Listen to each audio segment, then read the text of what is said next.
Siguro nga, ay hindi ko kayang itago sa iyo ang katotohanan. Kusa mo itong malalaman pagdating ng panahon.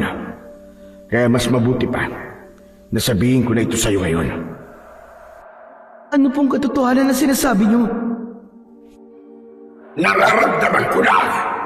Malapit ko nang mapatay ang anak mo, Alona! At kapag napatay ko na siya, isusunod na rin kita para wala na akong kaagaw sa trono ko dito sa Atlanta! Hindi! Hindi ka magtatagumpay, Piranus! Kayo ang hindi magtatagumpay! Ako mismo pa ang papatay sa iyo at isusunod ko ang iyong ina! Magandang araw po sa inyong lahat. Ang kwentong inyong mapapakinggan ay tungkol sa binatang si Liro na kalahating tao at kalahating taong isda. Bata pa lang siya ay alam na niyang iba siya sa iba. Nang magbinata siya ay doon na niya natuklasan ang tridente na ipinamana sa kanya ng kanyang ina. Ginamit niya ang tridente upang ipagtanggol ang baryo nila mula sa mga aswang. Ngunit wala siyang kaalam-alam na hindi lang pala mga aswang ang kalaban niya. Mapagtatagumpayan kaya ni Liro ang digmaan na kailangan niyang harapin sa ilalim ng karagatan. Magkakasama pa ba sila ng kanyang ina o magtatagumpay ang puwersa ng kadiliman para habang buhay silang paglayuin? Ngunit bago po ang lahat, mga idol, huwag po nating kalimutan mag-subscribe at i-hit ang notification bell sa aking YouTube channel na The Voice Addict at Apong Isaac para sa mas marami pang makapigil hiningang kwentong aswang at katatakutan mula sa mundo ng kababalaghan. Umpisahan na po natin ang kwento. Malakas ang alon sa dagat ng gabing yun. Sa kabila ng masungit na panahon, ay pumalaot pa rin ang mangingisdang si Claudio upang subukan manghuli ng isda. Ilang buwan nang mahina ang huli ng isda sa kanilang baryo. Wala na halos na pagkakakitaan ang mga tao at ang iba ay nakakaranas na ng taggutom. Inihagis ni Claudio ang lambat sa tubig. Mahigpit ang kapit niya sa gilid ng bangka habang naghihintay ng tamang oras para hanguin niya ang lambat. Makalipas ang ilang minuto ay hinila na niya ang lambat. Ngunit laking gulat niya nang isang walang malay na napakagandang babae ang kanyang nalambat. Kinakabahan niya itong isinakay sa bangka at napaatras siya nang makitang nababalot ng kaliskis ng isda ang katawan nito. May sugat ito sa braso na mukhang sariwa pa dahil dumudugo pa yun. Ngunit tila may kung anong mahika ang maganda nitong muka, kaya sa kabila ng kakaiba nitong anyo ay dinala niya ito sa kanyang kubo. Inihiga niya ang basang katawan ng babae sa papag. Sandali niya itong iniwanan upang kumuha ng damit mula sa aparador ng yumao niyang ina. Sa pagbabalik ni Claudio sa maliit niyang kwarto, ay nagulat siya dahil gising na ang babae. Nasa isang sulok ito ng kwarto at nahihintakutang nakatingin sa kanya. Sino ka? Huwag kang lalapit! Hindi ako natatakot sa'yo! Sandali lang. Huwag ka matakot. Ako si Claudio. Nalambat kita kanina sa dagat. Wala kang malay kaya dinala kita dito sa bahay ko. Huwag kang mag-alala. Wala akong gagawing masama sa'yo. Hindi kita sasaktan. Ikaw, anong pangalan mo? At saka, bakit kakaiba ang balat mo? Ako si Alona. Mula ako sa kaharian ng Atlanta. Isa akong taong isda. Ano ka mo? Taong isda? Isa ka bang sirena? Iba kami sa Serena. Maraming salamat nga pala sa tulong mo. Pero kailangan ko nang umalis. Baka masundan pa ako rito ni Piranus. Lalabas na sana si Alona ng kwarto. Ngunit mabilis itong hinawakan ni Claudio sa braso. Sandali lang. Hindi ka pa pwedeng umalis. Baka mamaya niyan merong makakitang ibang tao sa'yo. Siguradong matatakot sila sa'yo. At baka kung ano pa ang gawin nila sa'yo. Bakit ikaw? Hindi ka ba natatakot sa akin? Hindi.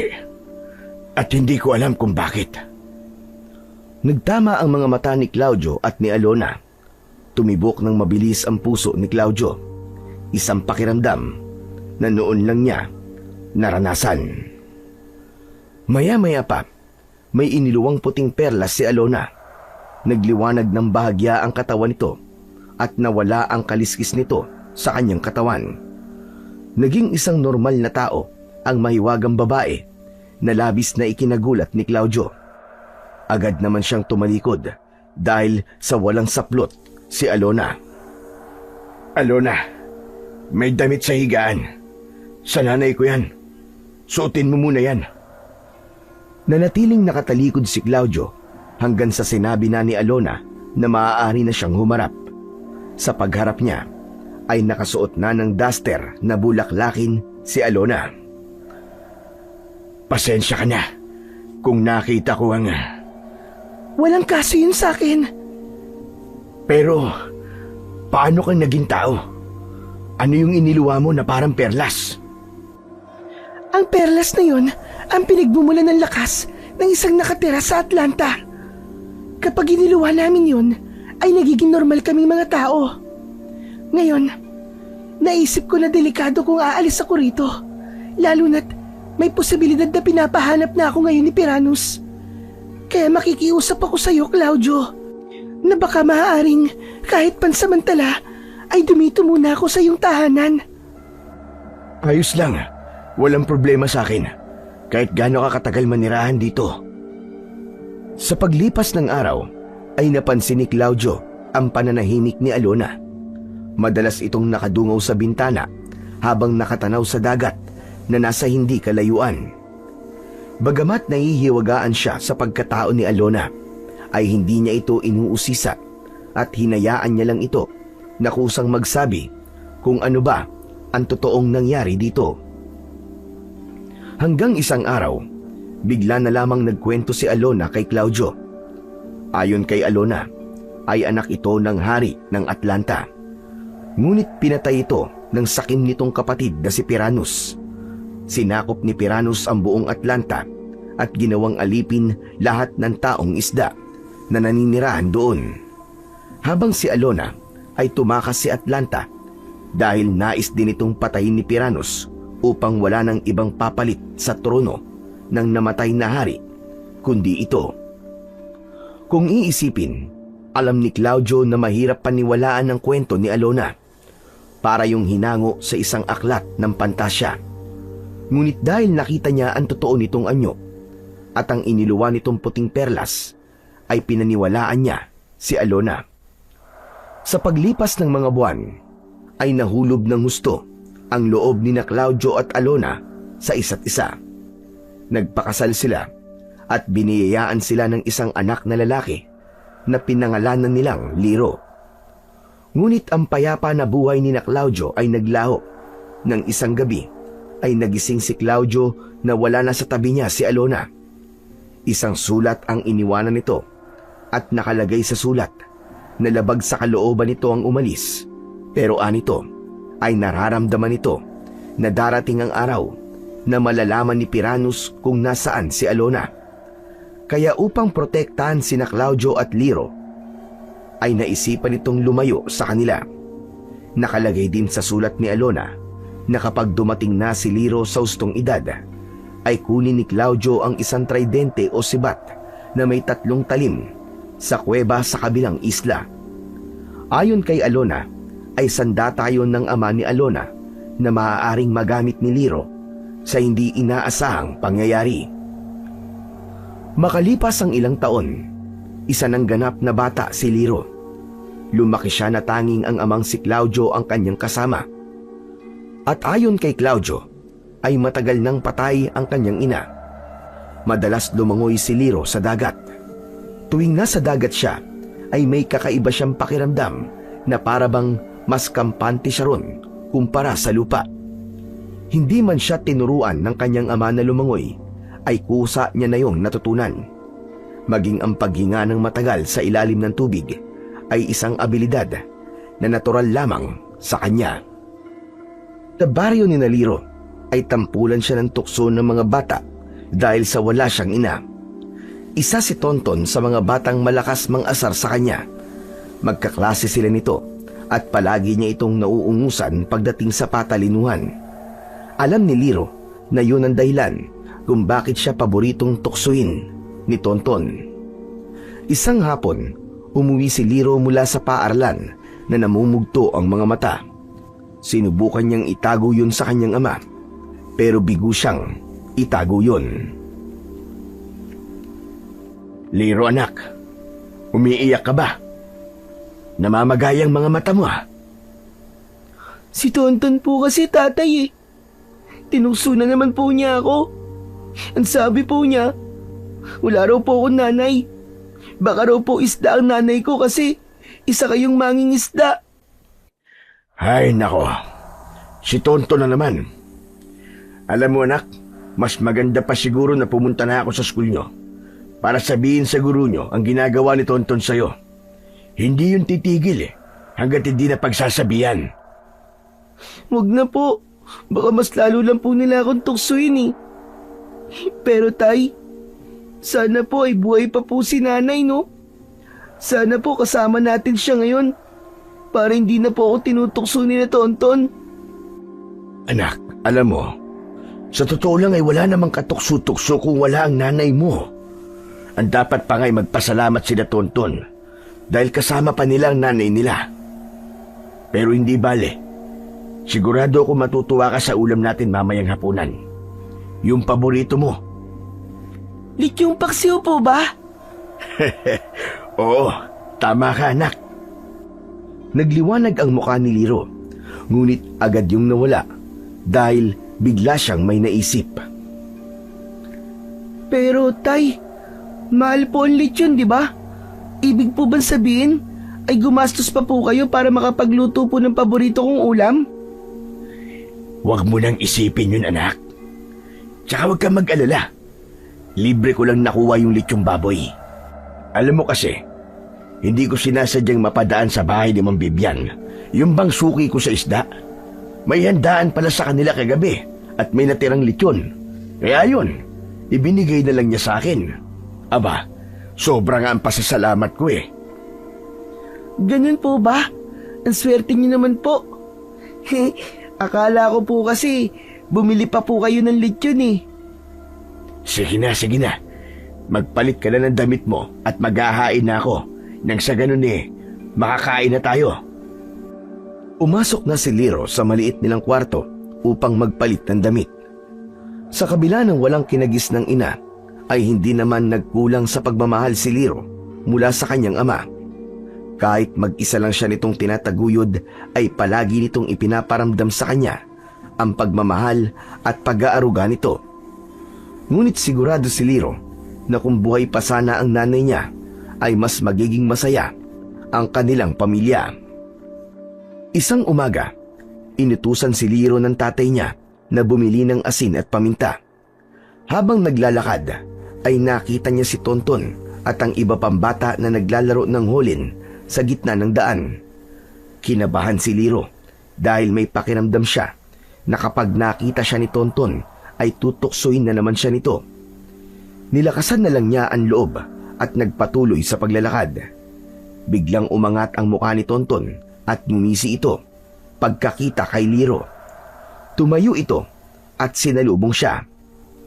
Aba! Nandito na pala si Liro na walang nanay! Hindi pinansin ni Liro si Tonton. Nagpatuloy lang siya sa paglalakad, pero hindi siya tinigilan nito. Sumabay ito sa paglalakad niya at nagpatuloy sa panunukso. Paano ka kaya nabuo, no? Siguro, inilabas ka ng tatay mo sa puwet niya. Ha! Tonton, may nanay ako. Namatay nga lang siya, kaya hindi ko na siya kasama ngayon. Sa bagay, kung ako ang nanay mo at nakita ko na ganyan ang itsura ng anak ko, ay mas gugustuhin ko na lang na mamatay. Nya.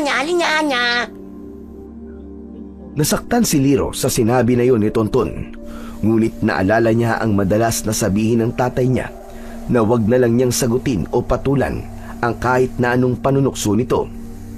Ayon dito, hindi kaduwagan ang pag-iwas sa gulo, bagkus yun ay pagpapakita ng katapangan.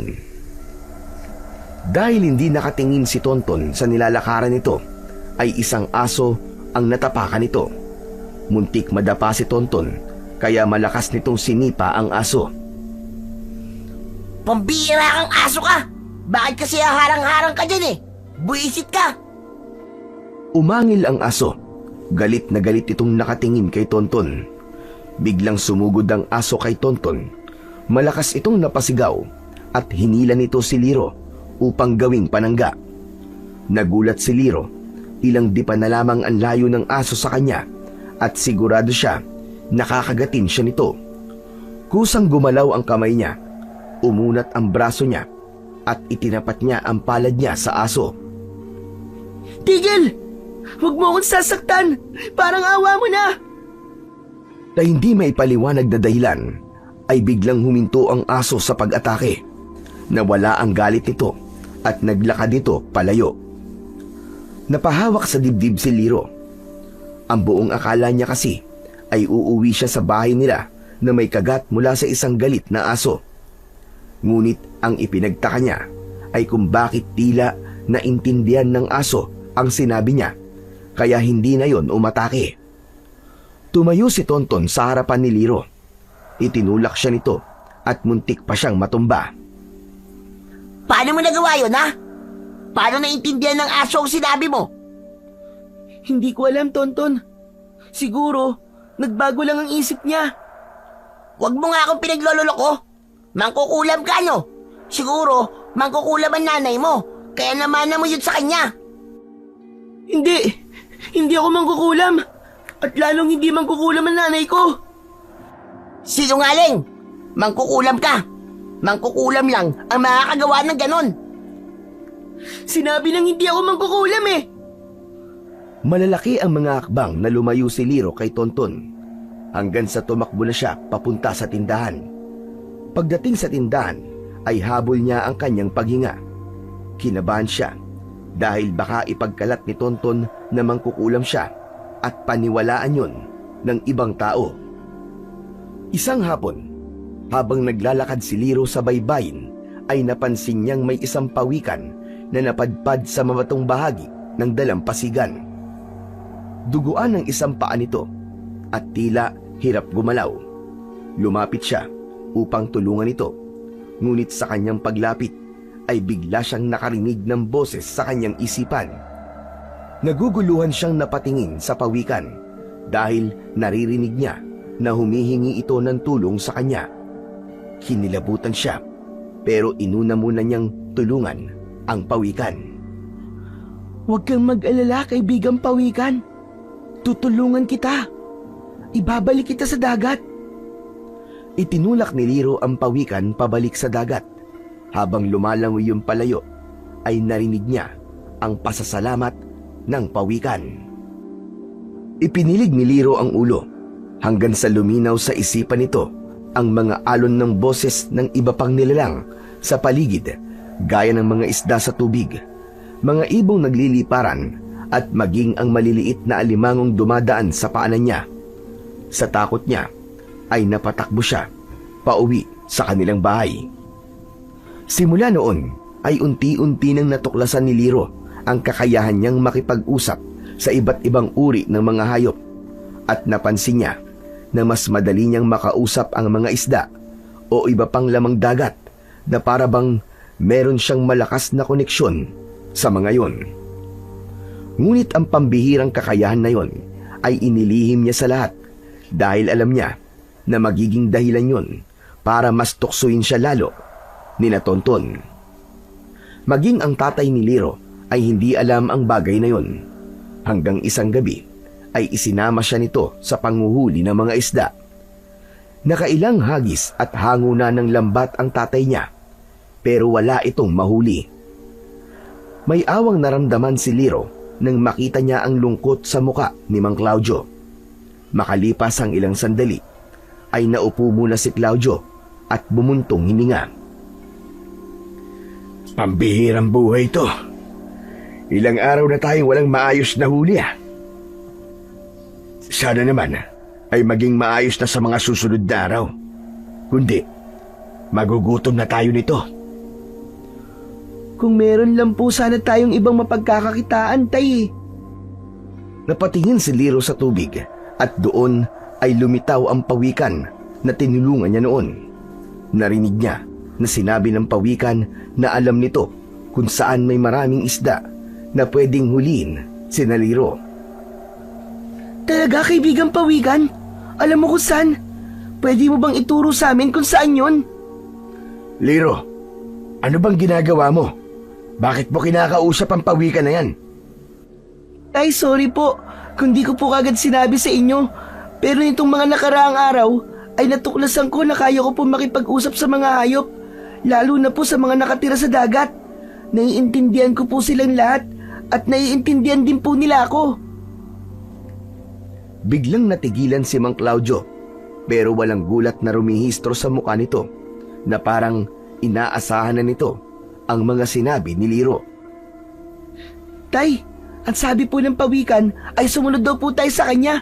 Dadalhin daw po niya tayo sa lugar kung saan marami po tayong mahuhuling mga isda.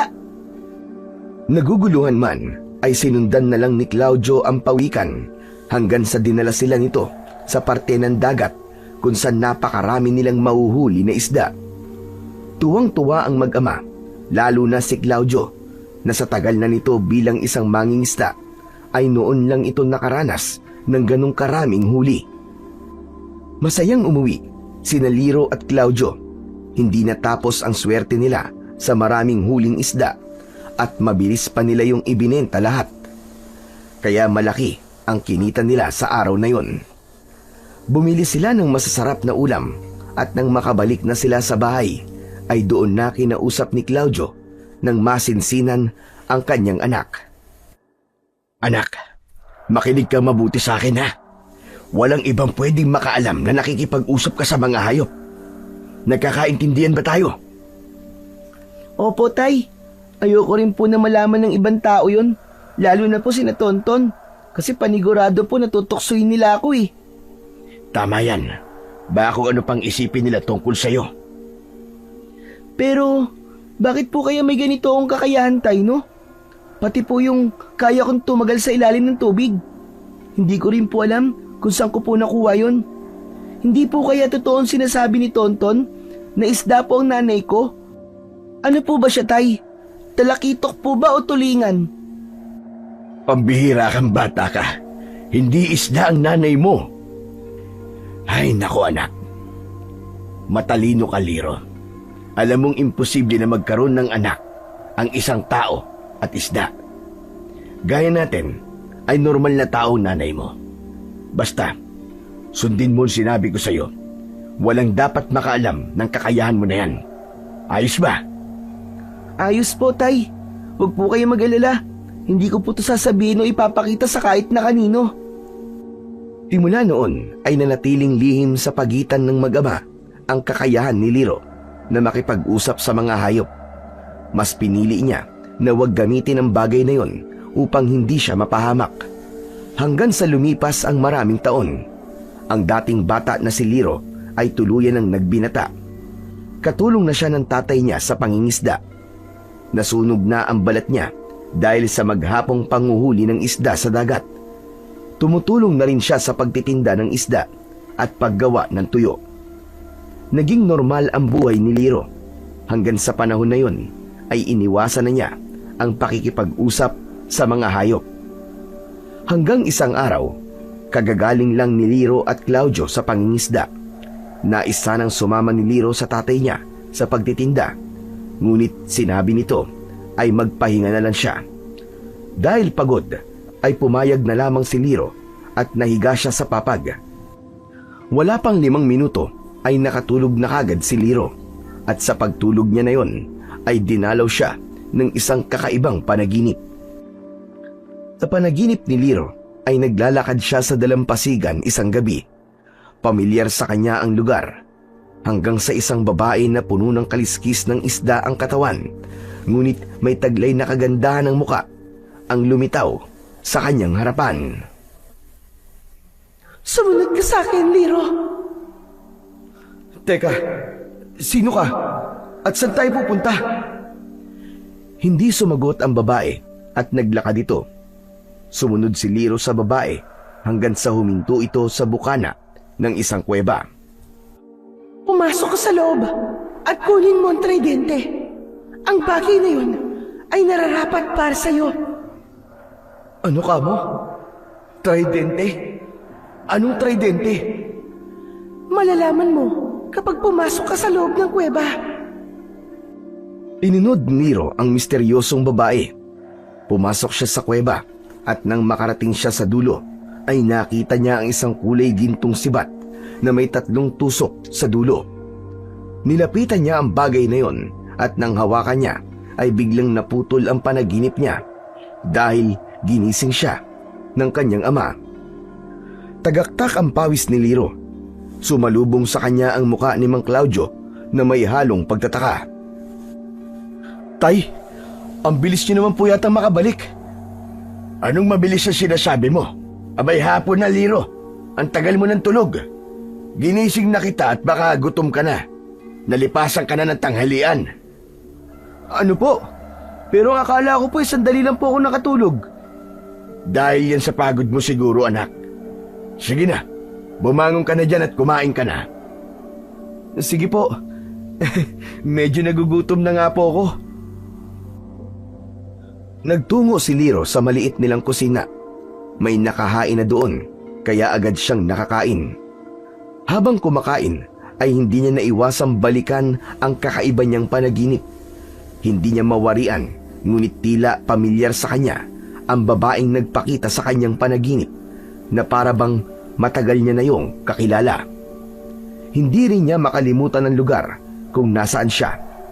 Sigurado siya na ang lugar na yon ay ang kabilang isla na hindi kalayuan sa baryo nila. Dahil sa hindi mawala sa isipan ni Liro ang panaginip niya, ay nais niyang malaman kung totoo ba ang sinabi ng babae.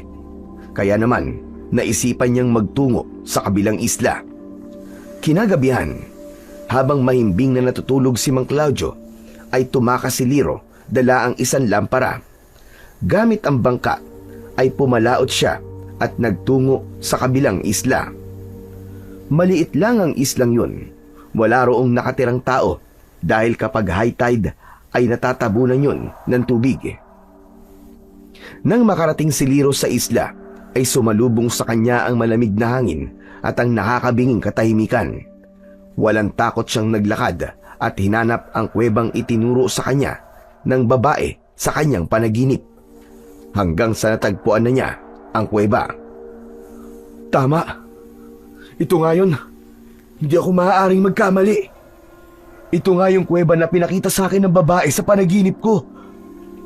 Walang pagdadalawang isip na pumasok si Liro sa kuweba. Dinig niya ang pagpatak ng tubig na nagmula sa itaas ng kuweba. Makalipas ang halos 5 minutong paglalakad, ay narating na niya ang dulo ng kuweba. Napanganga siya nang makita niya ang sibat na may 3 tusok sa dulo. Nakatusok yun sa isang nilulumot na bato. Kulay ginto yun at bahagya pang nagliliwanag na para bang matagal na yung naghihintay sa kanya.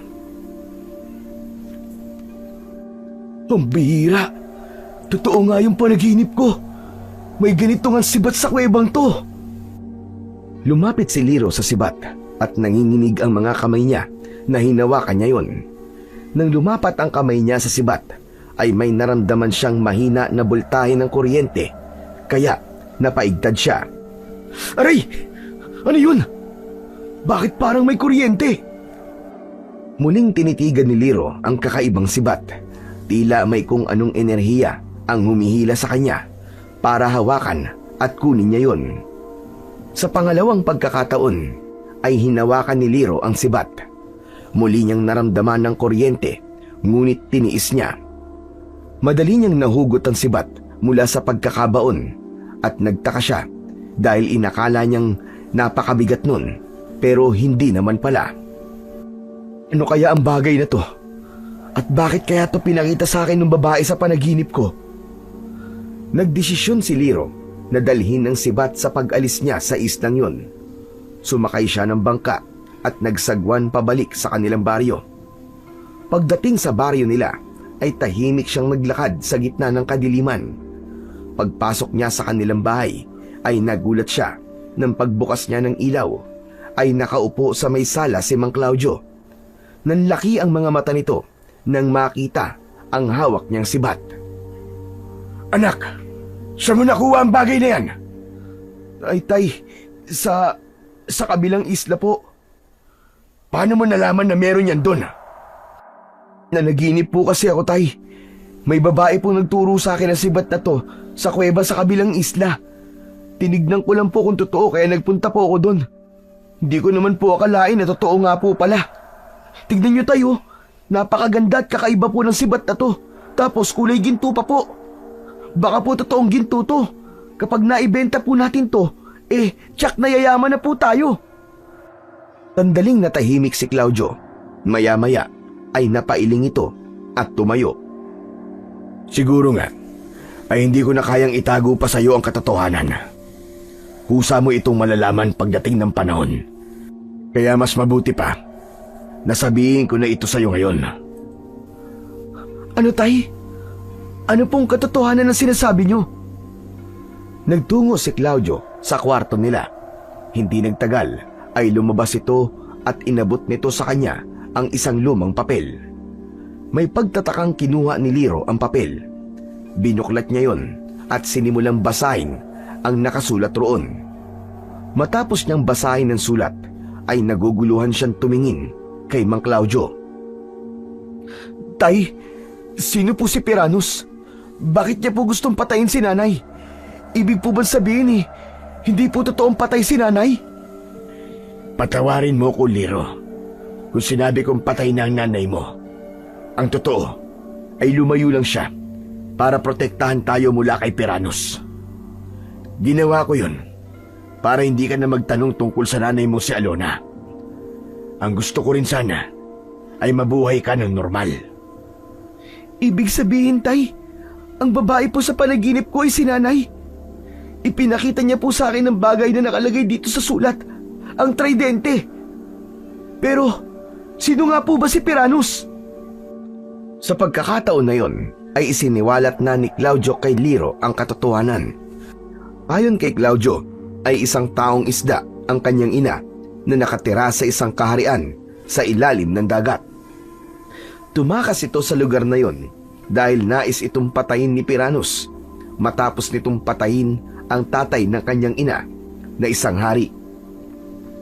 Ang pagiging kalahati mong taong isda ang dahilan kung bakit nakakahinga ka sa ilalim ng tubig at kung bakit ka may kakayahan na makipag-usap sa mga hayop, lalong-lalo na sa mga hayop na nabubuhay sa dagat. Namana mo ang kakayahan mo na yon sa iyong ina. Hindi agad nakapagsalita si Liro. Pilit niyang prinoseso ang mga nalaman niya hanggang sa nangilid ang kanyang mga luha at tuluyan niyong umagos sa magkabilaan niyang pisngi. Kaya pala kakaiba ako kasi may dugo kong isang taong isda. Pero ang tridente na to, bakit gusto ni nanay na mapunta sa akin to? Ipagpaumanhin mo, anak. Limitado lamang ang kaalaman ko tungkol sa tridente na yan. Pero sa pagkakaalam ko, ang sandata na yan ay sa tatay ng iyong ina. Sa lolo mo. Siguro ay nais ni Alona na meron kang magagamit na sandata sa sandaling umatake sa atin sina Piranus. Pero huwag ka mag-alala, Liro. Sa tingin ko ay walang dahilan para gamitin mo ang bagay na yan sa pakikipaglaban. Ang nanay mo ang hinahanap nila Piranus. Hindi sila magpupunta rito. Kaya lumayo ang nanay mo ay upang masiguro ang kaligtasan natin dalawa. Mas makakabuti na ibalik mo na ang bagay na yan kung saan mo yung kinuha. Hindi tay, ayoko. Hindi ko po ito ibabalik sa kabilang isla. Ito na lang po ang bagay na tanging magpapaalala sa akin na buhay pa po si nanay. Isa pa, nakalagay po sa sulat na kailangan ay mapunta sa akin ang tridente. Pero anak, hindi natin alam kung anong magagawa ng bagay na yan. Baka yan pa magdala ng kapahamakan sa atin. Pasensya na po, Tay. Pero sa pagkakataon na to, ay hindi ko po kayo susundin. Itatago ko po ang tridente na to. Naging matigas si Liro sa desisyon niya na yon at wala nang nagawa pa si Mang Claudio. Itinago niya ang tridente sa ilalim ng kanilang papag. Nang humiga na siya para matulog, ay isang ngiti na puno ng kasiyahan ang sumilay sa labi niya. Kaya pala kahit kailan ay hindi niya naramdaman na patay na ang nanay niya dahil buhay pa ito. Ibig sabihin lang nun ay may pag-asa pa na makita niya ito at kapag nangyari yun ay mabubuo na ang kanilang pamilya. At wala rin siyang pakialam kahit isang taong isda ang nanay niya dahil kahit baligtarin niya ang mundo ay ito pa rin ang nagluwal sa kanya at ang kaisa-isang dahilan kung bakit siya nabubuhay. Samantala, sa kailaliman naman ng karagatan kung saan wala pang kahit sinong tao ang nakakarating, ay naroon ang kaharian ng Atlanta. Noon, ang Atlanta ay sagisag ng kagandahan at pagkakaisa. Yun ay dating tahanan ng mapayapang mga taong isda na namumuhay kasama ang mga nilalang ng dagat. Ngunit sa kasalukuyan, tila isa na lamang itong anino ng dati nitong anyo. Nakaupo si Piranos sa kanyang trono na siyang tumatayong hari ngayon ng Atlanta. Ang kanyang balat ay balot ng makapal at matitigas na kaliskis ng isda na kulay abot itim. Habang ang mga kamay niya ay mahahaba at may matutulis na kuko na kulay itim. Sa kanyang likuran naman ay nakausli ang malalapad na palikpik na dumudugtong mula batok hanggang bewang. Habang ang kanyang hasang ay nasa likod ng magkabilaan niyang tenga na siyang dahilan kung bakit siya nakakahinga sa ilalim ng tubig. Sa kanyang pamumuno, ang dating malayang lahi ng mga taong isda ay naging mga alipin. Marami ang mga iginapos at pinilit magtrabaho sa ilalim ng takot at parusa. Ang mga kabataan ay sapilitang sinasanay upang maging mandirigma, habang ang mga matatanda ay pinapatay kapag hindi na makapaglilingkod.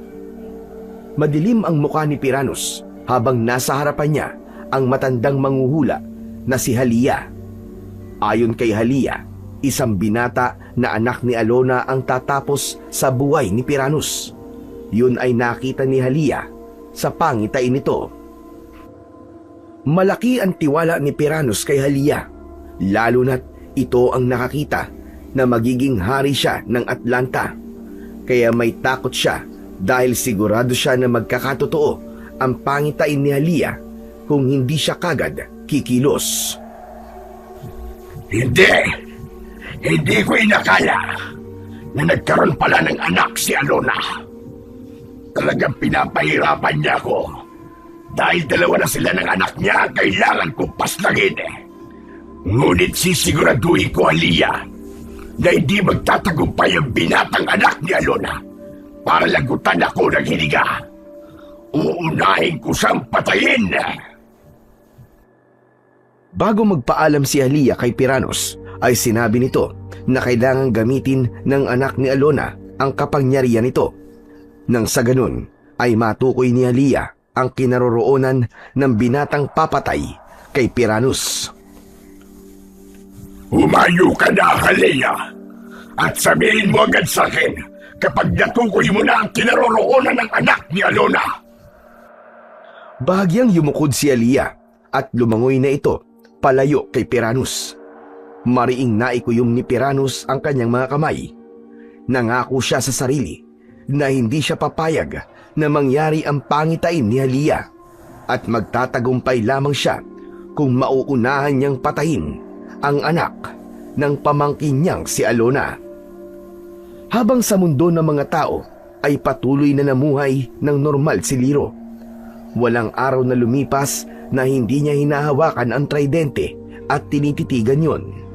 Minsan ay pinupunasan pa niya yon ng basang tela upang manatili ang kinangnon. Isang gabi, katatapos lang maghapunan ni Liro at Claudio, agad na nagtungo si Liro sa kanilang kwarto.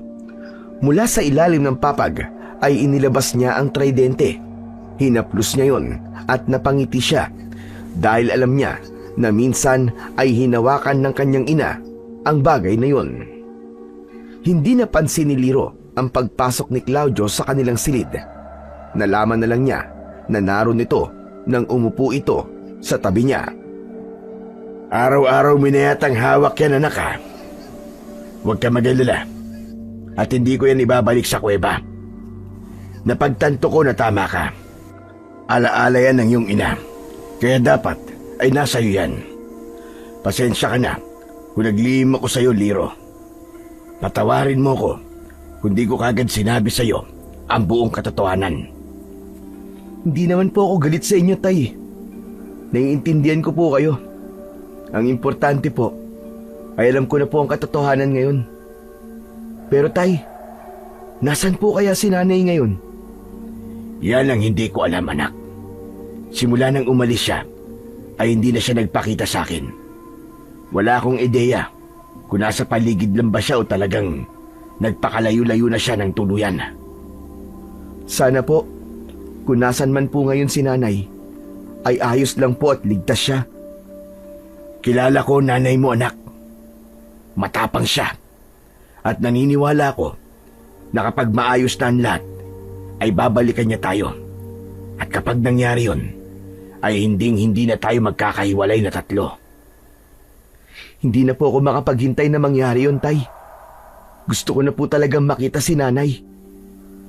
Nakangiting tumango si Claudio, habang si Liro naman ay muling itinuon ang pansin sa hawak niyang tridente.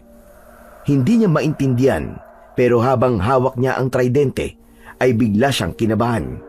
Tila may sinasabi sa kanya ang tridente na may paparating na panganib. Hanggang sa nangyari na nga ang panganib na yun. Sa mga lumipas na gabi, unti-unting nagbago ang katahimikan sa baryo ni Liro. Sa simula ay puro mga patay na alagang hayop ang natatagpuan tuwing umaga. Mula sa mga manok, baboy, baka at kambing. Hanggang isang umaga, isang matandang babae ang natagpuang wala ng buhay sa kanyang kubo sa gilid ng bukirin. Tadtad ng kalmot at kagat ang buong katawan ng matanda at halos wala na itong dugo. Nang sumunod na gabi, isang bata ang nawala at hindi na natagpuan pa. Sa mga sumunod pang gabi, may mga taong nakakita ng mga aswang na gumagala at tila naghahanap ng susunod na biktima. Doon na nagsimulang lamunin ng takot ang baryo ni Liro. Lahat ay naglagay ng bawang sa pinto at bintana ng kanilang mga bahay bilang proteksyon. At ang dating ligtas na baryo ay binalot na nga ng takot at pangamba, lalo na sa tuwing sasapit ang dilim. Maging sina Liro at Claudio ay nakaramdam ng takot sa hindi magandang nangyayari sa kanilang baryo. Isa sila sa mga nag-iingat upang hindi sila magaya sa iilang naging biktima ng mga aswang. Ganun pa man, hindi yun naging hadlang upang hindi protektahan ni Liro ang mga tao sa baryo nila. Habang kumakain na mag-ama ng hapunan, ay balisa si Liro. May kailangan siyang sabihin sa kanyang ama at hindi niya alam kung papayag ba ito. Hanggang sa nagkaroon na siya ng lakas ng loob na magsalita. Tay, may sasabihin po pala ako sa inyo. Hindi po ba nagroronda po sina kapitan at ang mga tanod tuwing gabi? Nalaman ko po kasi na naghahanap sila ng ilang kalalakihan na pwedeng sumama sa kanila. Kinausap ko po si kapitan kanina at sinabi ko po na sasama ako sa kanilang pagroronda. Malakas na naibagsak ni Claudio ang hawak nitong kutsara at tinidor. Matiim itong tumingin kay Liro. Bakit naman nagdesisyon ka sa ganyang bagay nang hindi nagsasabi sa akin? Hindi, Liro. Hindi ako pumapayag na sumama ka sa pagroronda. Ayokong ilagay mo ang sarili mo sa panganib. Delikado ang gagawin mo ba? Alam mo ba kung gaano kalupit ang mga aswang? Tay, hindi ko po kaya nandito lang po ako sa loob ng bahay natin. Habang ang iba nating kababaryo ay maaaring maging susunod na maging biktima ng mga aswang. Hindi ko po kayang walang gawin sa nangyayari ngayon dito sa baryo natin. Pasensya na po, pero buo na po ang loob ko. Simula po ngayong gabi, ay sasama na ako sa pagroronda kina Kapitan. Hindi na nakipagtalo pa si Claudio, ngunit ramdam pa rin ni Liro ang pagtutol nito sa gagawin niya. Bagamat naiintindihan niya ang pagtutol ng kanyang ama, ay mas nanaig pa rin kay Liro ang pagnanais niya na protektahan ang kanilang baryo laban sa mga aswang na gabi-gabing sumasalakay. Matapos maghapunan ay naghanda na si Liro sa pagsama niya sa pagroronda. Kinuha niya ang itak na kaninang umaga pa niya hinasa. Inilagay niya yon sa kaluban. Habang inilalagay niya yon sa kanyang bewang, ay lumapit si Claudio sa kanya na hawak ang tridente. Isinandal nito yon sa dingding at pinigilan siya nito sa paglalagay ng itak na nasa kaluban sa kanyang bewang. Tay, anong ginagawa niyo? Akala ko po ba'y payag na po kayo na sumama ako sa pagroronda?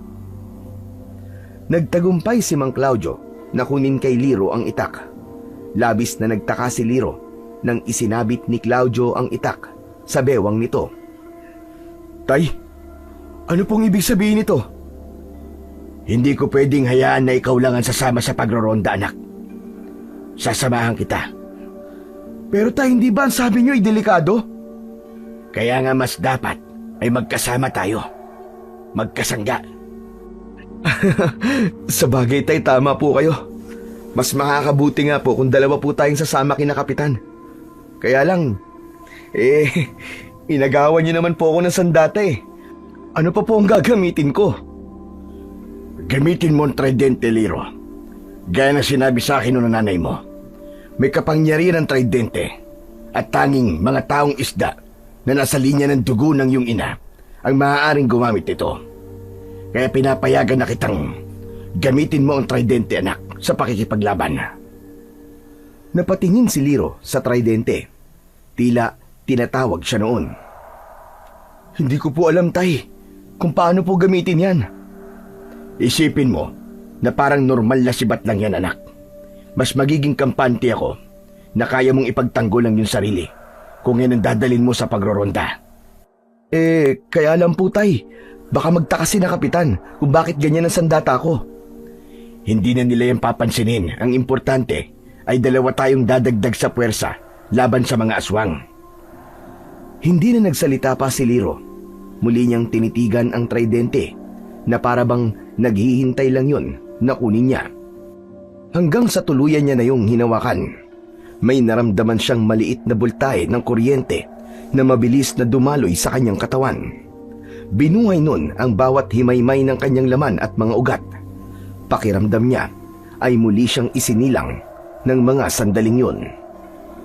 Wala nang sinayang na sandali ang mag-ama. Magkasama silang lumabas at nagtungo sa bahay ng kanilang kapitan upang simulan na ang pagroronda. Taunang beses na pagsama ni Liro at Claudio sa pagroronda ay kasama nila ang iba pang kalalakian na naglakas ng loob na protektahan ang kanilang baryo. Bawat isa ay may dalang sulo, itak, sibat at pana. Sa lahat, tanging si Liro lamang ang naiiba ang sandata. Napansin kagad yun ni Kapitan Tomas at nagtanong ito kung bakit ganun ang sandata ni Liro. Walang naisagot si Liro, kaya mabilis na sumaklolo si Claudio. Kapitan, ako po ang gumawa ng sandatang yan. Simula po kasi nung masiguro natin na may mga aswang na sumasalakay, ay nag-isip ako ng isang mabisang sandata laban sa kanila. Tama po si tatay, Kapitan. Naniniwala po kami na dahil po sa disenyo ng sibat na to, ay mas magiging madali ang pakikipaglaban ko sa mga aswang. Tumango na lamang ang kapitan, ngunit halata sa mukha nito na may duda. Hanggang sa nagsimula na nga sila na rumonda. Nilibot nila ang mga pangunahing daanan at madidilim na eskinita. Bawat kaluskos ay tinitignan nila ang pinanggagalingan upang masiguro na hindi yun aswang. Ngunit sa kabila ng kanilang paghihintay at pagbabantay, walang anumang kakaibang nilalang ang lumitaw. Walang aswang ang nagpakita sa kanila na parabang alam ng mga yon na nagsasagawa sila ng pagroronda. Ngunit sa kabila ng katahimikan ng gabing yon, alam ni Liro na ang katahimikan yon ay panandalian lamang dahil anumang sandali ay maaaring umatake ang mga aswang sa oras na hindi nila inaasahan. Alas 5 na ng umaga nakauwi sina Liro at Claudio. Pareha silang pagod na naupo. Inilapag muna ni Liro ang tridente sa sahig at hinayaan na makabawi ang katawan niya ng lakas. Hindi ko po inaasahan na ganito pala ang pagroronda, tatay. Nakakapagod din po pala. Ano pa kung may aswang tayong nakalaban, di ba? Paniguradong mas malala pa rito ang pagod natin. Pero salamat sa Diyos kasi wala po tayong nakitang aswang. Masaya po ako na sigurado tayo na wala silang nabiktima kagabi dito sa baryo natin. Tama ka riyan, Liro. Pero sa totoo lang, para sa akin ay mas makabubuti kung makakaharap na natin ang mga aswang para matapos na ang lahat ng to. Hindi man natin sila maubos, magandang maipakita natin na hindi tayo takot sa kanila at kaya nating lumaban. May punto po ang sinabi niyo, tay. Sana nga po ay matapos na ang takot ng mga tao sa aswang. At sana po, bumalik na po ang baryo natin sa dati. Hindi po kasi ako sanay na sobrang tahimik po dito sa gabi. Nakakamiss po yung kahit na gabi mayroong mga batang naglalaro sa labas at mayroong mga taong nagkikwentuhan. Manalig lang tayo sa Panginoon, anak, at palagi nating ipagdasal yan. Hindi tayo pababayaan ng Diyos. Pagsubok lang ito na kailangan nating malagpasan. Sandaling natahimik si Liro. Napatingin siya sa tridente at mula sa sahig ay kinuha niya yon. Mabuti na lang po at hindi po masyado nagtanong si Kapitan tungkol dito sa tridente ko. Sabi ko naman sa iyo hindi dyan matutuon ng pansin niya dahil ang focus niya ay nasa pagroronda. Pero tay, ano po kaya talagang magagawa nito bukod sa pagiging sibat, no? Sa tuwing hinahawakan ko po kasi ito, tay, para po ako nakukuryente. Pero hindi naman po ako nasasaktan. Parang pinapalakas niya po ako, hindi lang sa pisikal, kundi maging yung loob ko. Nawawala po ang takot at kaba ko kapag hawak ko po ito. Naniniwala ako, anak, na isa yung makapangyarihang sandata. Hindi yan basta sibat lang na may 3 patalim sa dulo.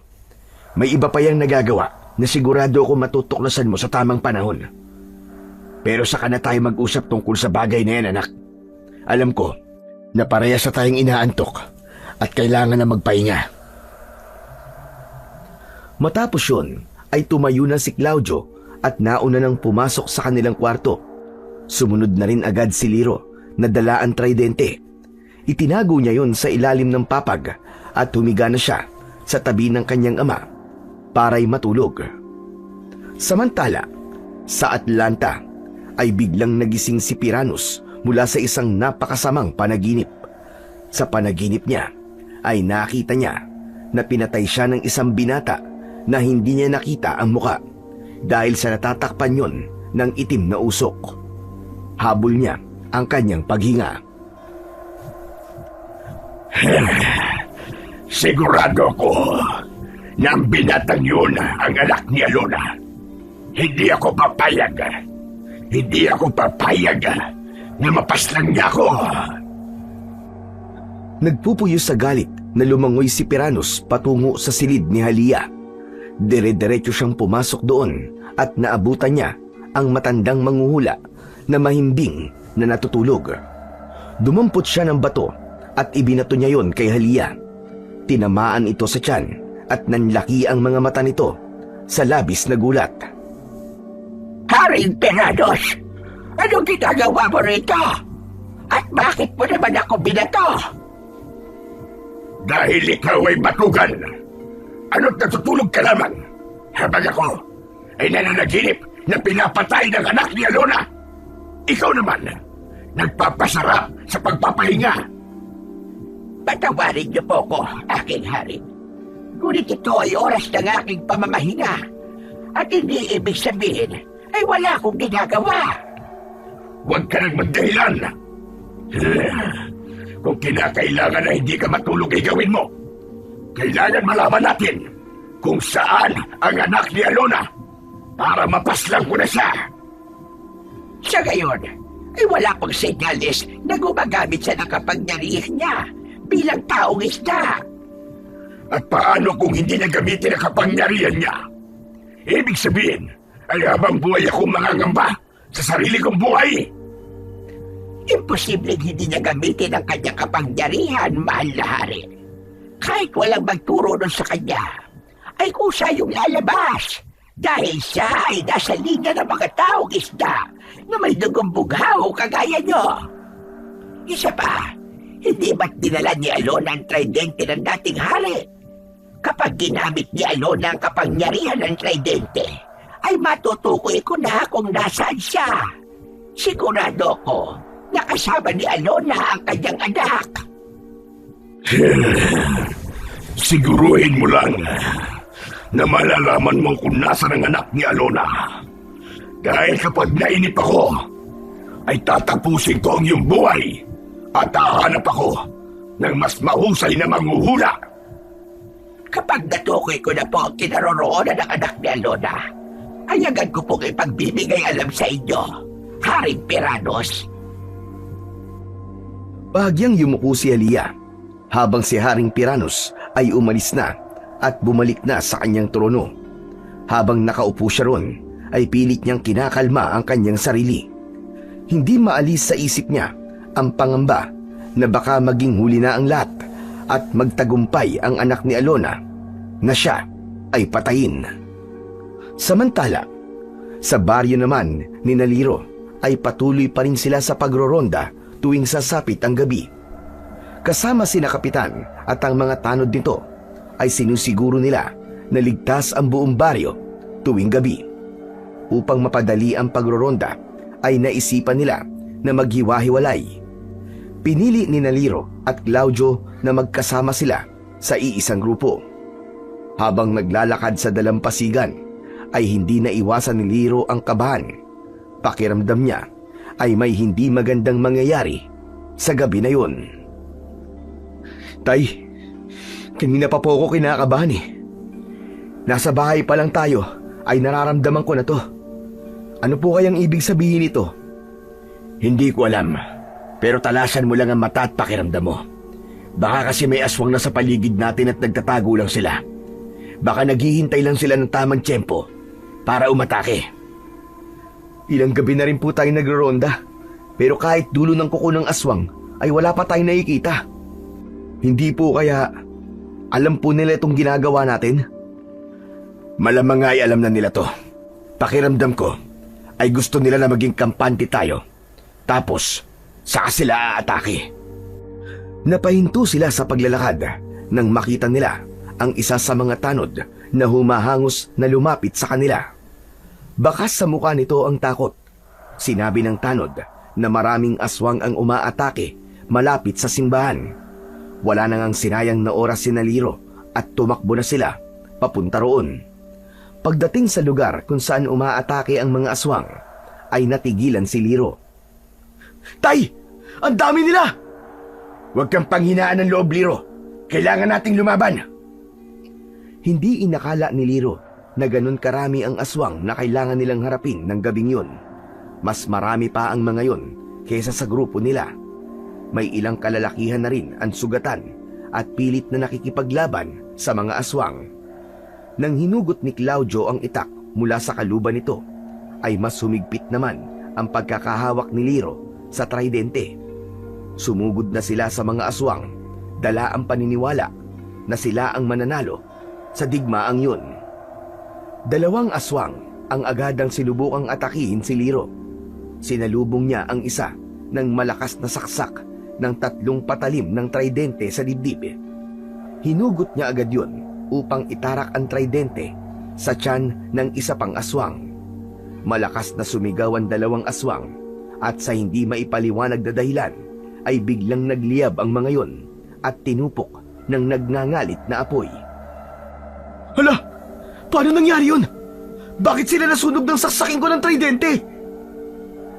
Sa kabilang banda naman ay humarap si Claudio sa isang aswang na may mahahabang kuko at nagngangalit na mga ngipin.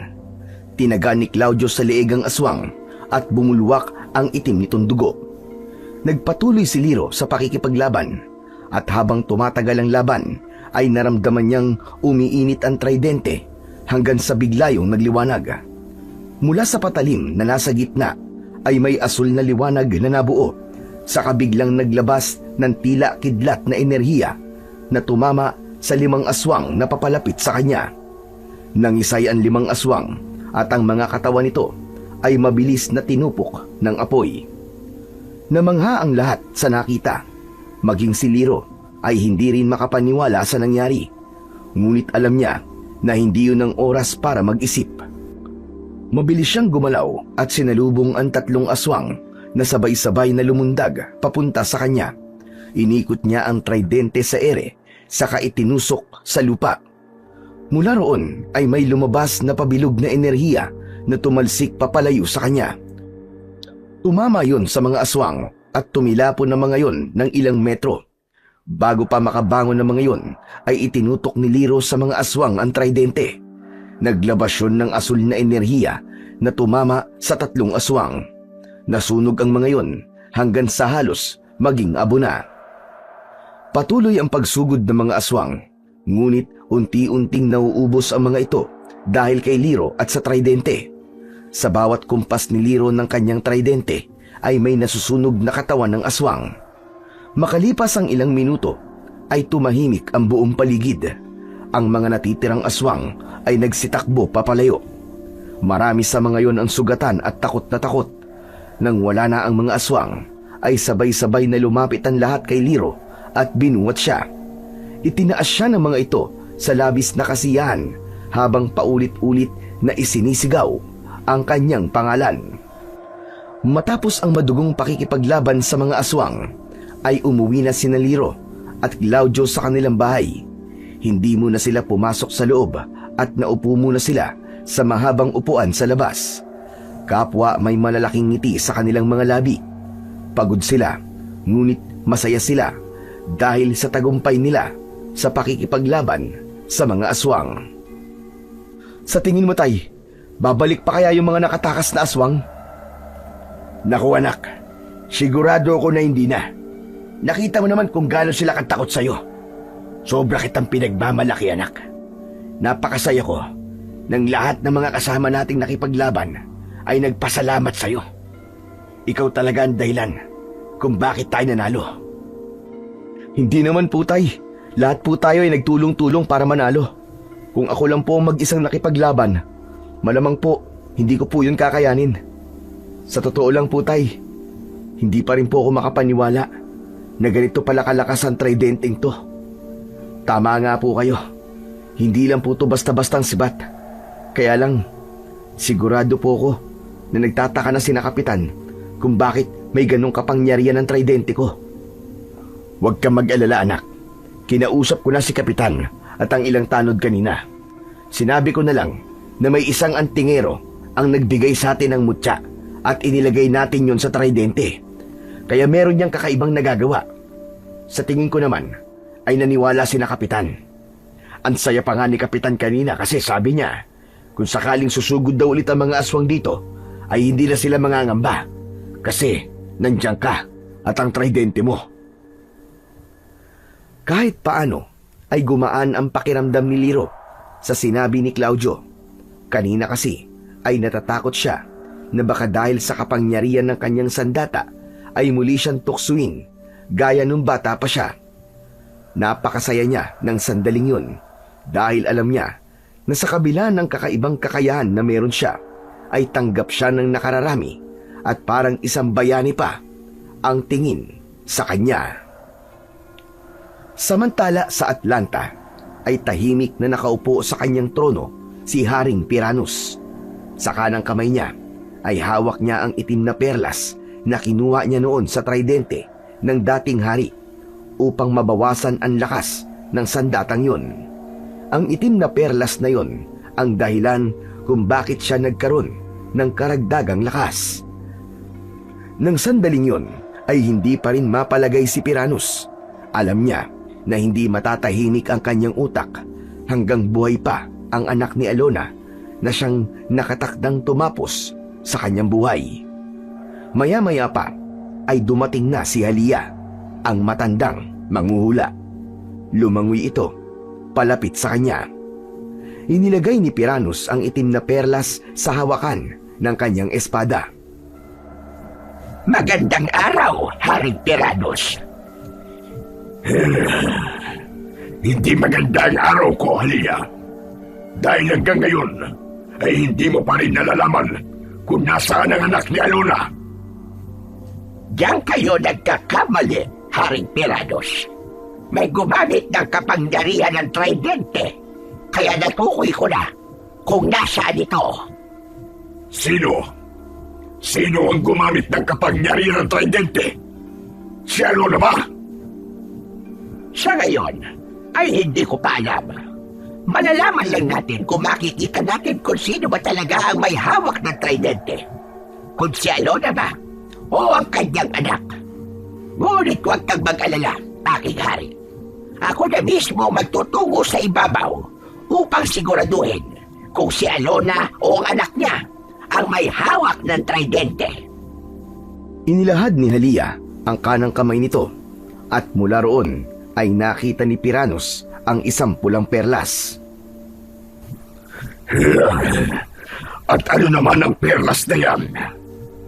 Ito ang magtuturo sa akin kung sino ang may hawak sa tridente, Haring Piranus. Ito ang magsisilbi kong gabay. Kung ganon, ay inutusan kita magtungo ngayon din sa ibabaw at puntahan mo ang kinaroroonan ni Alona at ng anak niya. Bumalik ka kagad dito kapag nasiguro mo na kung nasan sila upang mahanda ko kagad ang hukbo na siyang papatay sa anak ni Alona. Masusunod po, mahal na Haring Piranus. Bahagyang yumukod si Halia bago ito naglangoy papalayo.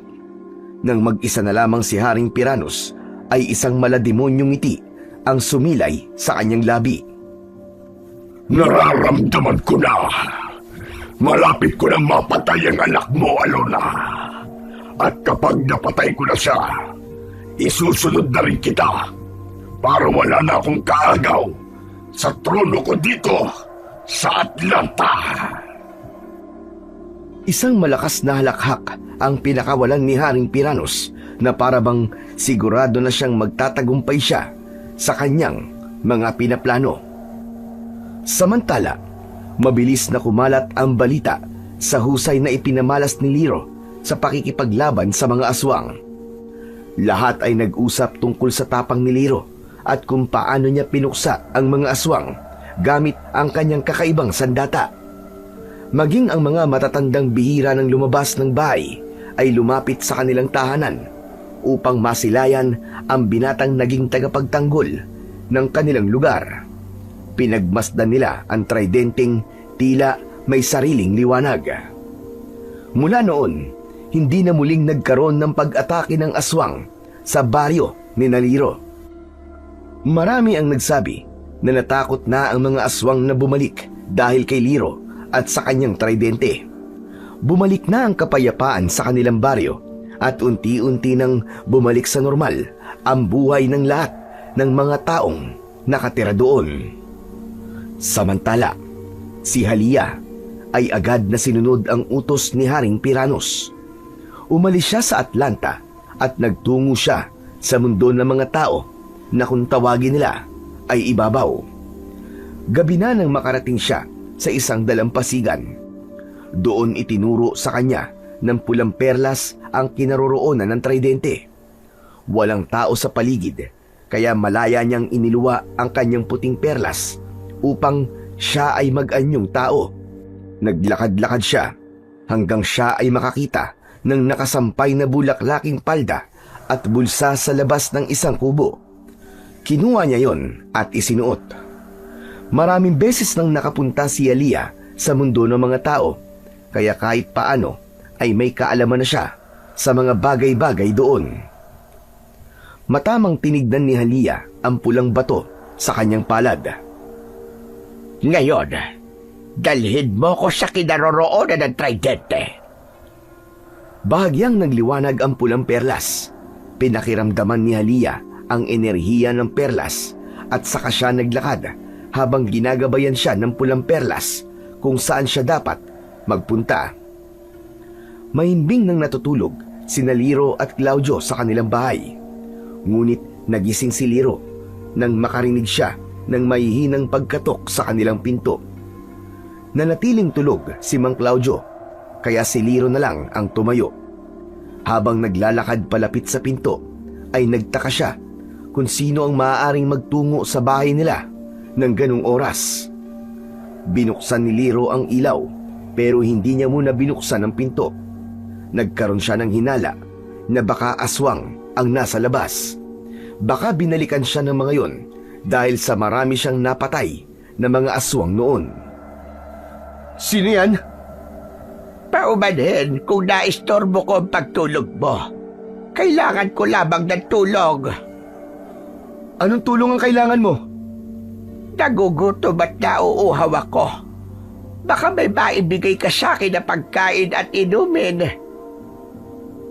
Naramdaman ni Liro ang panghihina sa boses ng matandang babae na nasa labas, kaya binuksan na niya ang pinto at doon niya nakita ang isang matandang babae na nanghihina at nanginginig. Mahaba ang puti nitong buhok. Pasok po kayo, Lola. May pagkain po kami rito. Kumain po muna kayo. Maraming salamat. Napakabuti mo. Pinaupo muna ni Liro ang matanda sa may sala habang siya ay nagtungo sa kusina upang ipaghanda ng pagkain ang matanda. Sa pagkakataon na yon ay nagising na si Claudio. Pinuntahan ito sa kusina si Liro at pabulong silang nag-usap. Anak, sino yung matandang babaeng nasa sala natin? Hindi ko po kilala, tay. Kumakatok po kasi siya kanina at nangihingi po ng pagkain. Naalala ko po na meron pa pala tayong natirang kanin at pritong galunggong. Kaya ikinuha ko po siya. Liro, walang masama sa pagtulong. Pero hindi natin kilala matandang yon. Dapat ay hindi mo siya pinapasok at sa labas mo na lang siya pinakain. Hayaan niyo na po, tay. Napapasok ko na po siya. Nakakahiya naman po kung palalabasin ko pa. Saka nakita niyo naman po yung matanda, di ba? Ang payat-payat at mukhang nangihina. Sa tingin niyo po ba makakagawa pa yun ng masama? Ay nako, sige na nga. Bilisan mo na dyan at pagkatapos niyang kumain ay paalisin mo na kagad ha. Hindi ko alam pero parang mabigat ang pakiramdam ko sa matandang yun ha.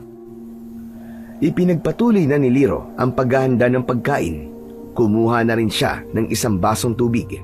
Sabay silang bumalik sa sala. Nagkatinginan ang mag-ama nang malaman nila na wala na roon ang matandang babae. Yan na nga ba ang sinasabi ko Baka magdanakaw yung matandang yun Baka may kinuha yun sa mga gamit natin. Magsasalita pa sana si Liro nang biglang lumabas ang matandang babae sa kanilang kwarto. Nag-aalangan nitong ngumiti at naglakad pabalik sa upuan. Pagkaupo ng matanda ay tumayo si Claudio sa harapan nito. Anong ginawa mo sa kwarto namin, tanda? Hindi mo ba alam na hindi ka dapat nagpupunta sa kwarto ng ibang tao nang walang pahintulot? Pasensya ka na at hinahanap ko lang ang palikuran. Hindi ko alam na yung palagi niyong tulugan. Pero may nakita ko sa inyong silid. Yung nasa ilalim ng inyong higaan. Kakaibahan si Mat na yon. Yun po ba? Yun po ang tridente, Lola. Sino nagmamay-ari nun sa inyo? Ako po. Ginamit ko po yun sa pakikipaglaban po sa mga aswang. Liro, anak. Tama ng pakikipagkwentuhan mo sa kanya. Ibigay mo na sa kanya ang pagkain niya para makaalis na siya. Oo nga po pala. Ito na po ang pagkain at tubig niyo, Lola. Kumain na po muna kayo. Inilapag ni Liro ang pinggan at baso sa maliit na lamesa na nasa harapan ng matandang babae. Nang tignan nito ang pagkain, ay bahagya itong napangiwi. Maraming salamat. Pero maaari ko bang malaman kung nasaan ang inyong palikuran? Nasa likod po ng aming bahay. Hali po kayo. Sasamahan ko po kayo, Lola. Hindi na kailangan. Wag na. Ako na lamang. Masyado nang malaki ang nagagawa kong abala sa inyo. Ay, kung ganun po mag-iingat na lang po kayo at medyo madilim po doon. Ngumiti ang matandang babae at saka ito lumabas. Napailing si Claudio. Bahagyang natawa si Liro sa reaksyon ng kanyang ama. Iba talaga ang pakiramdam ko sa matandang yun, anak. At sa susunod, huwag kang magbibigay ng kahit na anong impormasyon tungkol sa'yo. Lalo na sa mga taong hindi taga rito. Mabuti na nag-iingat tayo. Si tatay naman, huwag niyo naman po kagad husgahan si Lola. Mukha naman po siyang mabait Oo na. Ako na ang mapanghusga. Pero pagkatapos niyang kumain, ay kailangan na niyang umalis, ha? Baka mamaya dito pa yun makitulog. Matyagang naghintay ang mag-ama sa pagbabalik ng matandang babae. Halos kalahating oras na ang lumipas, pero wala pa rin ito. Doon na nakaramdam ng kaba si Liro. Grabe, ang tagal naman ni Lola. Bakit kaya hindi pa rin siya bumabalik? Hindi po kaya nadulas po siya doon sa banyo natin? Yan na nga ba ang sinasabi ko Mukhang problema pa ang dala na matandang yun. Kapag na-aksidente pa siya rito sa atin, ay dadalhin pa natin yung sa ospital. Teka tay, ang mabuti pa po puntahan na lang po natin siya sa banyo at baka kung ano na po nangyari sa kanya. Lumabas si Liro at Claudio. Nagpunta sila sa banyo. Ngunit nagtaka sila sapagkat hindi nakasarado ang pinto nun. Sumilip sila sa loob ng banyo at mas lalong nagtaka si Liro dahil wala roon ang matandang babae. Wala siya rito Saan po siya nagpunta? Hindi ba ang sabi lang po niya magbabanyo lang siya? Ito na ang sinasabi ko. Pero hayaan mo na. Huwag na nating isipin na matandang yun. Tara na, Liro. Bumalik na tayo sa pagtulog. Nagpatiuna na si Claudio sa pagpasok sa kanilang bahay. Si Liro naman ay naiwan sa may likod habang nagtataka kung bakit nawala o umalis yung matandang babae. Gayong sinabi nito ay nagugutom ito. Bigla siyang kinabahan sa isang bagay na hindi niya malaman ang dahilan. Luminga muna si Liro sa paligid upang masiguro na wala na talaga ang matandang babae. At nang hindi na talaga niya yun nakita, ay saka lang siya bumalik sa loob ng bahay. Habang sa kaharian ng Atlanta ay nasa kanyang silid si Haring Piranus. Malalim ang kanyang iniisip habang nakaupo sa kanyang trono. Maya-maya pa ay dumating si Alia na may malaking ngiti.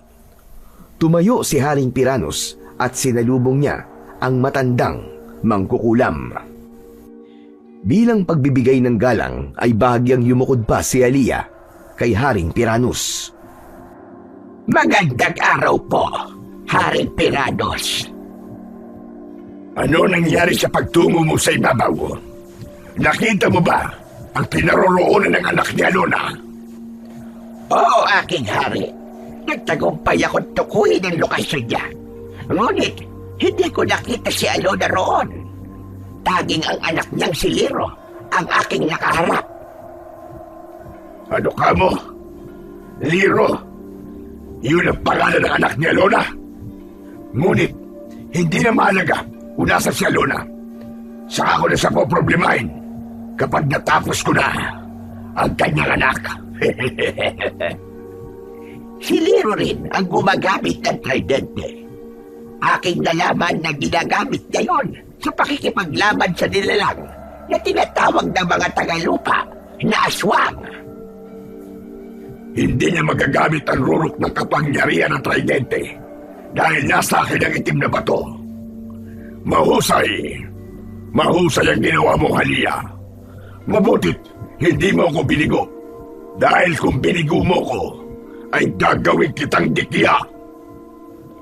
Ni minsan ay hindi kita binigo, Haring Tiranos. Lahat ng ipinag-uutos nyo ay aking sinusunod. Titipunin ko na kagad ang aking mga kawal at samahan mo sila sa kinaroroonan ni Liro. Ang gusto ko ay dalhin niyo sa akin ang kanyang ulo at ang tridente. Masusunod po, aking hari. Isang malakas na halakhak ang pinakawalan ni Haring Tiranos. Naaamoy na niya ang tagumpay. Sa oras na mapatay niya si Liro ay wala na siyang dapat na ipangamba dahil mawawala na ang nilalang na nakatakdang tumapos sa kanyang buhay. At pagkatapos nun ay si Alona naman ang isusunod niya upang magpatuloy habang buhay ang paghahari niya sa Atlanta. Samantala, sa baryo naman ni Liro ay muli nang bumalik sa pangingisda sina Liro at Claudio. Umaga pa lang ay abala na sila sa pag-aayos ng lambat na gagamitin nila sa pangingisda. Habang abala ang mag-ama ay hindi napigilan ni Liro na isatinig ang kanyang kasiyahan. Tay, sobrang saya ko po. Sa wakas po ay nakabalik na po tayo sa normal nating mga buhay. Wala na ang mga aswang at mukhang hindi na talaga sila babalik dito sa baryo natin. At yun ay dahil sa iyo, anak. Natakot ang mga aswang sa kapangyarihan mo at ng tridente. Naisip ko po tuloy na baka alam na po ni nanay na mangyayari to, kaya iniwan niya po sa atin ang tridente. Yan din ang nasa isip ko nung umaatake ang mga aswang. Kaya hinayaan kita na gamitin ang tridente. Matagal kong nakasama ang nanay mo, pero marami pa rin akong hindi alam sa kanya. Sana po talaga, tay, bumalik na po sa atin si nanay. Mangyayari yan, anak. Alam ng nanay mo kung kailan siya dapat bumalik sa atin. Malakas ang kutob ko na malapit nang mangyari ang sinabi mo. Basta palagi lang natin ipagdasal ang kaligtasan niya. Napangiti si Liro. Mas lalo tuloy lumaki ang kagustuhan niyang makilala ang kanyang ina. Ngunit ang ngiti niya ay biglang nawala nang may naramdaman siyang kaba. Napahawak pa siya sa kanyang dibdib dahil bumilis ang tibok ng kanyang puso. Napansin yun ni Mang Claudio at hinawakan nito ang likod niya. Liro, anak, ayos ka lang ba? May problema ba? Hindi ko po alam, tay. Parang bigla po akong kinabahan eh. Para pong may mangyayari na hindi na naman maganda.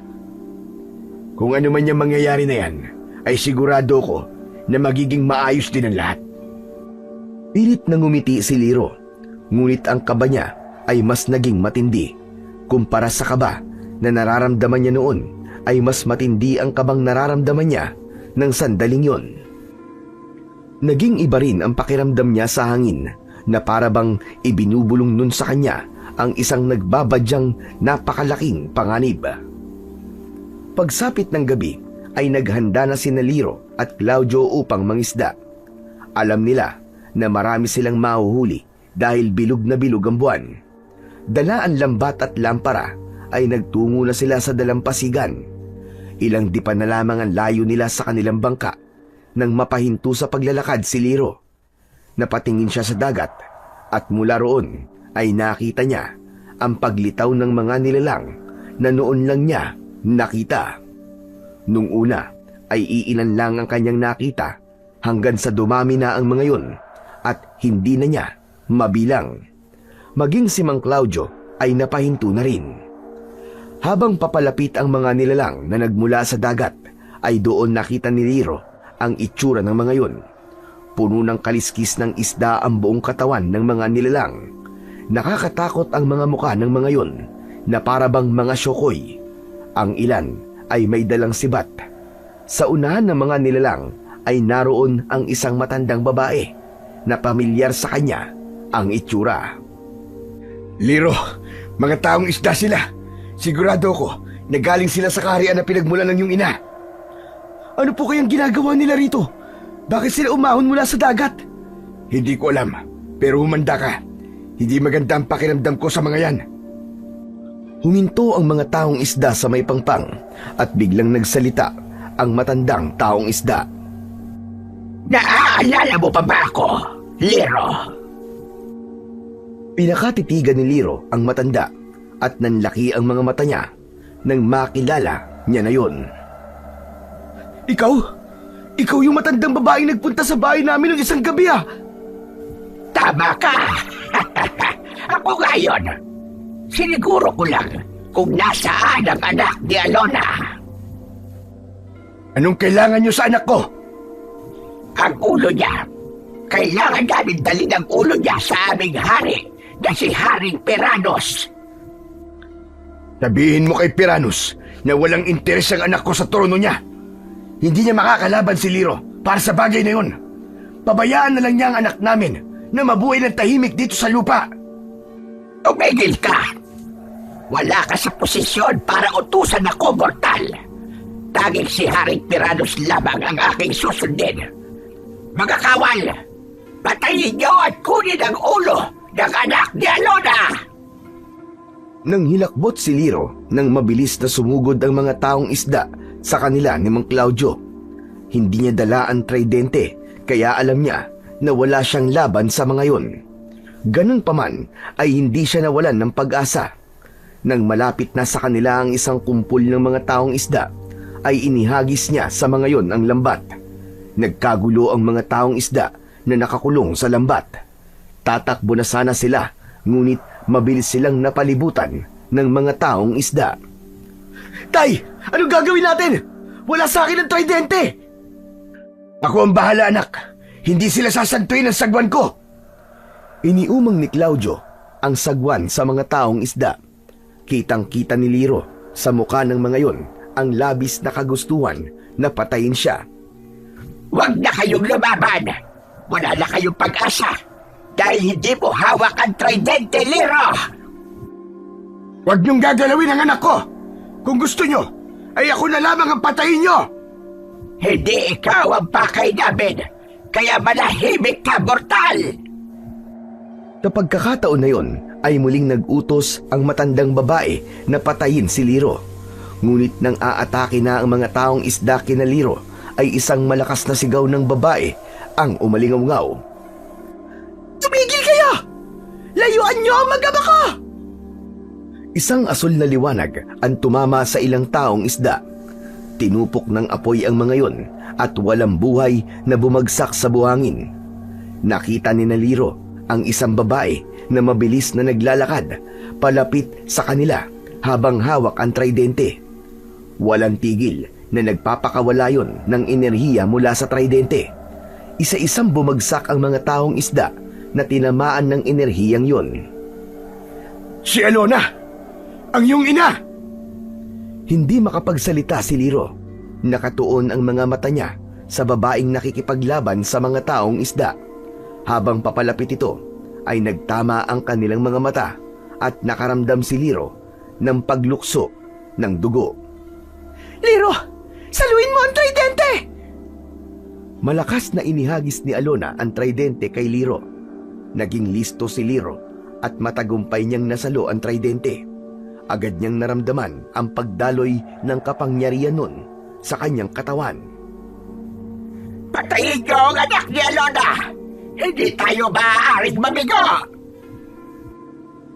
Sabay-sabay na sumugod ang mga taong isda kay Liro. Walang pag-aatubili na sinalubong naman ni Liro ang mga kalaban. Inikot niya ang tridente at agad tinusok ang unang kalaban na humarap sa kanya. Naglabas ng asul na liwanag ang tridente at tinupok ng apoy ang taong isda. Sunod-sunod na sumugod kay Liro ang mga taong isda, pero lahat ng yon ay napatumba niya gamit ang tridente. Wala ni isa ang nakalapit kay Liro at lahat ay pinatamaan niya ng enerhiya mula sa kanyang makapangyarihang sandata. Nang muli siyang palibutan ng mga taong isda, ay itinaas niya ang tridente at buong lakas na itinusok niya sa buhangin ang 3 patalim ng tridente. Mula roon ay may lumabas na malaalon na enerhiya na dumaan sa buhangin at tumama sa mga taong isda na nakapalibot sa kanya. Agad na tinupok ng apoy ang mga yon at magkakasabay na bumagsak. Sa kabilang dako ng dalampasigan ay nakita ni Liro ang matandang babae na taong isda. Nanlalaki ang mga mata nito at tila hindi makapaniwala sa nasaksiyan. Wala nang natirang taong isda maliban sa matandang babae. Hindi! Hindi! Hindi ito maaari! Inilabas ng matanda ang isang patalim at mabilis itong tumakbo palapit kay Liro. Sinubukan siya nitong saksakin. Malakas na hinampas ni Liro ang kamay nito kaya nabitiwan nito ang patalim. Ipinalo niya ang dulo ng tridente sa ulo ng matanda at napaupo ito sa buhangin. Tumayo si Liro sa harapan ng natitira niyang kalaban at itinutok niya rito ang tridente. Maawa ka! Huwag mo akong paslangin! Napag-utusan lang ako ni Haring Peranos. Kung hindi ko siya susundin, ay papatayin niya ako! Matapos mo kong pagtangka ang patayin, ay sasabihin mo yan? Huli na, para sa pagsisisi mo! Biglang hinawakan ng matandang babae ang tridente. Malakas nito yung hinila. Nang maagaw nito ang tridente, ay itinapon nito yun sa dagat. Mabilis itong tumayo at tumakbo papunta sa tubig para tumakas. Itinaas naman ni Liro ang isa niyang kamay upang utusan ang tridente. Umahon mula sa tubig ang tridente at lumipad yun papunta sa matandang babae. Bumaon ang 3 patalim nun sa likod ng matanda. Napahinto yun sa pagtakbo at mabilis yung nilamon ng naglalagablab na apoy. Bumalik ang tridente sa kamay ni Liro. Matapos niyang mapaslang ang huling taong isda, huminga siya ng malalim habang basang-basa ng pawis. Tinignan niya ang katawan ng mga taong isda na unti-unti nang nagiging abo. Wala nang natira sa mga yun at tahimik na muli ang dalampasigan. At sa gabing yun, naging malinaw kay Liro na walang makakatalo sa kanya hanggat hawak niya ang mahiwagang tridente. Maya-maya pa ay lumingon si Liro sa kanyang likuran. Nag-init ang mga mata niya nang makita si Claudio nakatabi ang kanyang ina. Kapwa lumuluha ang dalawa. Akala mo ay isang bata na tumakbo si Liro palapit sa dalawa. Hinawakan niya ang kamay ni Alona at hindi makapaniwalang tinitigan ito. Kayo po ba? Kayo po ba talaga ang nanay ko? Ako nga, Liro. Ako ang iyong ina. Napakalaki mo na, anak. Patawarin mo ko kung iniwanan ko kayo ng iyong ama. Ngunit palagi lang ako nakabantay sa inyong dalawa. Sinusubaybayan ko ng palihim ang mga buhay niyo. Dahil hindi ko kayang hindi kayo makita ng matagal. Patawarin mo ko, anak. Mahigpit na niyakap ni Liro si Alona. Kahit katiting na galit o tampo, ay wala siyang nararamdaman para dito. Hindi niyo po kailangan humingi ng tawad, Nay. Ipinaliwanag na po sa akin ni Tatay kung bakit po kayo umalis at yun ay upang protektahan kami. Ang importante po ay nandito na po kayo ngayon at buo na po ulit ang pamilya natin. Umalas si Alona sa pagkakayakap kay Liro. May pagkabahala na tinignan siya nito. Pero anak, kailanman na hindi matatahimik ang pamilya natin habang nabubuhay si Piranus. Hindi po ba siya ang kapatid ng inyong ama na umagaw po sa trono nito sa pagiging hari ng Atlanta? Ama ka, Liro. Wala siyang ibang nais kundi ang patayin tayong dalawa dahil tayo maigpit niyang kaagaw sa pamumuno sa Atlanta. Kailangan natin siyang harapin at paslangin. Kailangan natin magtungo sa Atlanta ngayon. Hanggang hindi natin siya napapatay, ay patuloy siya magpapadala dito ng mga kawal niya dahil desperado siyang mawala tayo. Pero hindi ko po alam kung kaya ko pong maglangoy na matagal sa ilalim ng dagat. Kaya mo, dahil anak kita. At naniniwala ko na ikaw ang makakatalo sa kanya. Oras na para tapusin ang hindi magandang pamamalakad niya sa ating mundo, anak. Lumapit si Claudio sa kanila at tinapik nito sa balikat si Liro. Sige na, Liro. Sumama ka na sa nanay mo sa Atlanta. Tulungan mo siyang talunin si Piranus. Puno ng tapang na tumango si Liro. Napagtanto niya na ang tanging paraan upang mabuhay sila ng mapayapa ng kanyang pamilya ay ang pagtapos nila kay Piranus. Tumingin siya kay Alona ng may matinding determinasyon. Pumapayag na po akong sumama sa inyo sa Atlanta, Nay. Kung ganun, ay umalis na tayo. Huwag na tayo mag-aksaya ng oras. Mag-iingat kayong dalawa. Alam kong kaya nyo ito. Hihintayin ko kayo rito sa dalampasigan. Mahigpit na niyakap ni na Alona at Liro si Claudio. Matapos yun, ay may isinubo at nilunok na puting perlas si Alona at nag-anyong taong isda ito. Magkahawak kamay na lumusong ang mag-ina sa dagat habang tangan ni Liro ang makapangyariang tridente. Makalipas ang ilang sandali, ay magkasama ng lumalangoy sina Liro at Alona sa kailaliman ng karagatan. Ramdam ni Liro ang kakaibang sigla ng kanyang katawan. Parang likas sa kanya ang paggalaw sa tubig. Ang bawat galaw ng mga kamay at paa niya ay mabilis at kontrolado. Hindi siya hinihingal at kahit malalim na ang kanilang nararating, malinaw pa rin ang kanyang paningin. Sa paligid nila ay dumadaan ang mga isdang makukulay at kakaibang nilalang sa karagatan na tila nagbibigay daan sa kanilang paglalakbay.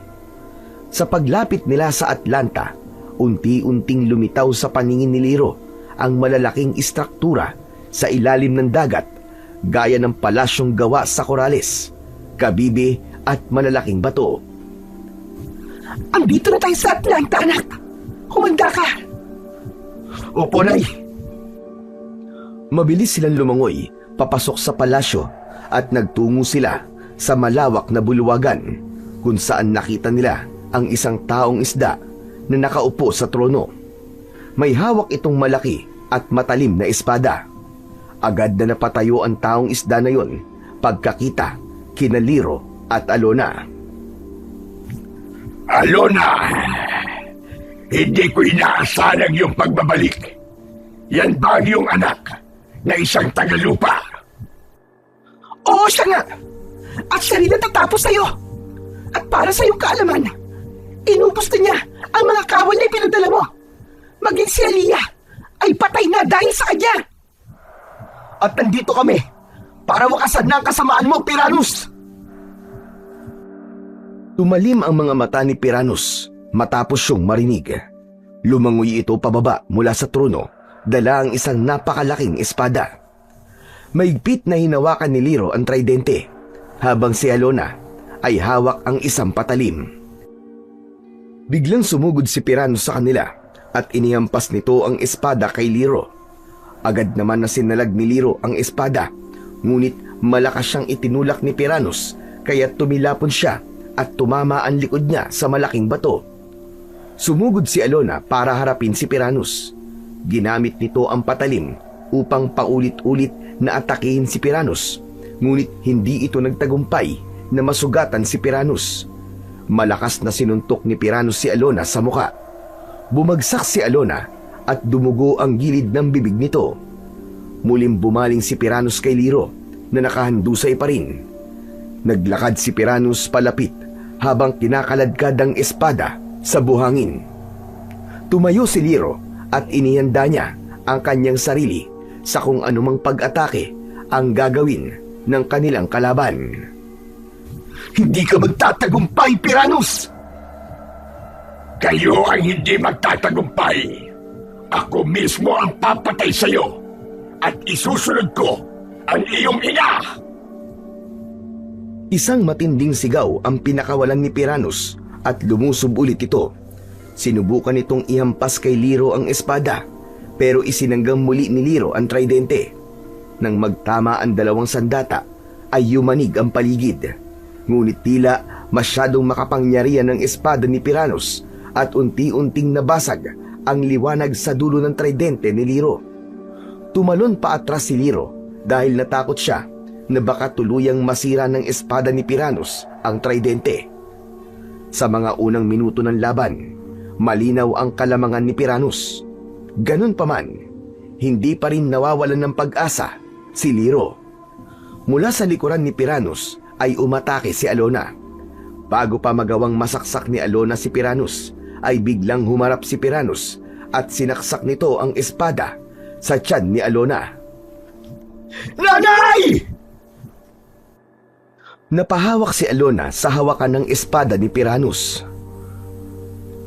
Ang plano ko ay ang anak mo muna ang una kong papaslangin, Alona. Pero mukhang iba ang nais ng tadhana. Marahas na inugot ni Piranus ang espada sa katawan ni Alona. Kasunod nun ay bumagsak sa buhangin si Alona na tila wala ng buhay. Mabilis na lumangoy si Liro papunta sa kanyang ina at niyakap niya ito. Nay! Nay, huwag po kayong susuko! Huwag niyo po akong iiwanan! Bumukas ang mga mata ni Alona. Kinuha nito ang kamay ni Liro at may inilagay ito roon na isang bilog na bagay. Nang tignan niyo ni Liro, ay nalaman niya na isa yung itim na perlas. Liro, anak! Ilagay mo ang itim na perlas na yan sa butas sa gitna ng talim ng tridente. Yan ang magpapalabas ng totoong kapangyarihan ng iyong tridente, anak. Hindi! Akin ang itim na perlas! Paano mo nakuha yan? Masyado ka naging kampante, Piranus. Hindi mo namalayan na nang hinawakan ko ang iyong espada ay kinuha ko ang itim na perlas. Tumayo si Liro at binalot siya ng asul na liwanag mula sa hawak niyang tridente. Nagkaroon siya ng ginintuang kaliskis sa kanyang katawan at nagliwanag ang kanyang mga mata. Naramdaman niya ang nagkukumawalang lakas sa kaloob-looban ng kanyang katawan. Bago pa makabawi si Piranus ay umatake na kagad si Liro. Hawak ang tridenteng puno na ngayon ng enerhiya ay pinakawalan niya ang isang bugso ng liwanag na animoy kidlat sa ilalim ng dagat. Tinamaan nun si Piranus at muli itong tumilapon. Ngunit hindi pa ron natapos si Liro. Pinaulanan niya ng sunod-sunod na atake si Piranus. Sinaksak at hinampas niya ito ng ilang beses gamit ang tridente. Sa huling pag-atake ni Liro ay itinaas niya ang tridente.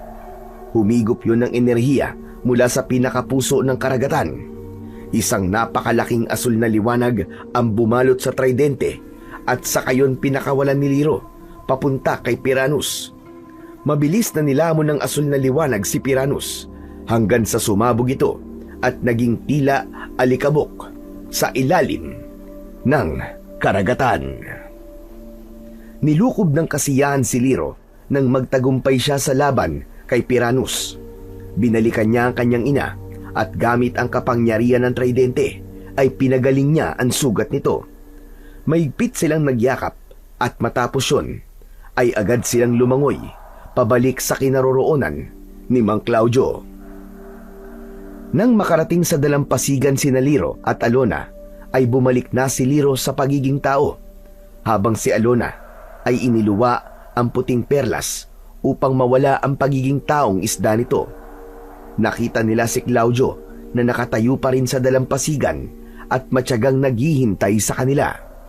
Nang makita sila ni Claudio ay puno ng kasiyahan itong lumapit sa kanila at mahigpit nitong niyakap sina Liro at Claudio. Salamat! Salamat sa Diyos at ligtas kayong dalawa! Wala na po si Piranus, tay. Mabubuhay na po tayo ng tahimik. Magkakasama-sama na po tayong tatlo at hindi na po kailangan magtago ni nanay. Sa wakas, nangyari na po matagal ko nang ipinagdadasal. Buo na po ang ating pamilya. Matapos mamatay ni Piranus, unti-unting bumalik ang liwanag at kapayapaan sa Atlanta.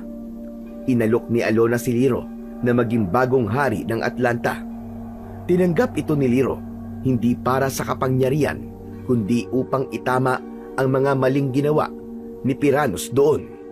Ngunit hindi kinilimutan ni Liro ang kanyang pagiging tao.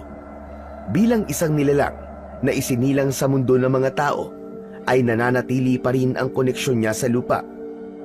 May mga pagkakataon na umaahon pa rin siya sa dagat upang makasama ang kanyang amang si Mang Claudio.